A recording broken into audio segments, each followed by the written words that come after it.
एक private seminar attend करने के लिए मैं अपनी पत्नी के साथ पोरबंदर गया था। तब कंपनी ने हमारे ठहरने का इंतजाम चौपाटी विला में किया था। हम डिनर करने के बाद पार्टी से करीब 12:30 से 1 के आसपास अपने रूम पर लौटे। उसी रात मेरे साथ दिल दहला देने वाला हादसा हुआ। यकीन मानिए, उस समुद्र किनारे बने विला गेस्ट हाउस में मौत का तांडव होता है। दरअसल मुझको खिड़की से समुद्र किनारे कुछ हलचल दिखी। शायद वहाँ कोई कपल झगड़ा कर रहा था। मैंने देखा उन दोनों में लड़ाई होने लगी। शायद वो लड़की के बाल पकड़कर उसे घसीट कर ले जा रहा था। मैंने उसी वक्त खिड़की से कूदा और कुछ ही देर में उनके करीब जा पहुंचा। अमावस्या की रात थी तो वहाँ काफ़ी अंधेरा था।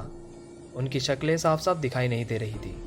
मैं तभी चिल्लाया कि क्या चल रहा है, पुलिस को बुलाऊं क्या? तब उन दोनों में से किसी ने जवाब नहीं दिया। लेकिन कुछ देर बाद मुझे महसूस हुआ कि वहाँ वो खड़ा आदमी मुझे घुर्रा रहा था और साथ खड़ी लड़की वह छटपटा रही थी, क्योंकि उस आदमी ने उसका सिर और बाल दबोच रखे थे। अब मेरा पारा चढ़ चुका था। मैंने उसी वक्त एक बड़ा पत्थर हाथ में लिया और कदम आगे बढ़ाने लगा। मेरा ऐसा करना शायद मेरी बहुत बड़ी गलती थी। अगले ही पल मुझे एहसास हुआ कि उस औरत के पास खड़े आदमी का सर नहीं था। यह एहसास रोंगटे खड़े कर देने वाला था। मैंने उसी वक्त पत्थर उसके पैरों की तरफ फेंका। तभी अगले ही पल उसने अपने पैर से रेत उड़ाना शुरू कर दिया। मैं आके भीजता हुआ उधर से भागा और दौड़कर अपने विला की खिड़की के पास जा पहुंचा। मैंने रूम के अंदर जाकर अपनी पत्नी को पूरी बात बताई। हम दोनों सदमे में आ गए और कांपने लगे। उस वक्त हमने समुद्र की ओर नज़र दौड़ाई, लेकिन वहाँ कुछ भी दिखाई नहीं दे रहा था। शायद वो शैतान अब जा चुका था और उस औरत का भी कुछ पता नहीं। फिर करीब 3 बजे तक हम सोने की कोशिश करने लगे। मुझे पक्का याद था कि हमने कमरे की लाइट चालू रखी थी। तभी मुझे एहसास हुआ कि मेरी पत्नी मेरी पीठ पर हाथ सहला रही थी। उसका हाथ काफ़ी गर्म था। उस वक्त मैंने अजीब सी गंध का एहसास किया।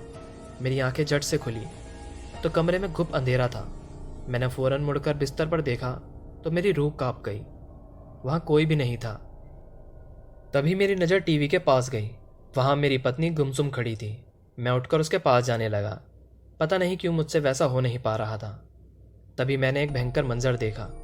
मेरी पत्नी के पास पर्दे के पीछे वही बिना सर वाला आदमी खड़ा था। उसका पंजा रूबी के सर पर था। थोड़ी ही देर में मुझे पसीने आने लगे। मेरी आंखें भारी होने लगी। उसके बाद क्या हुआ मुझे कुछ नहीं पता। मेरा शरीर बेहद ठंडा पड़ चुका था।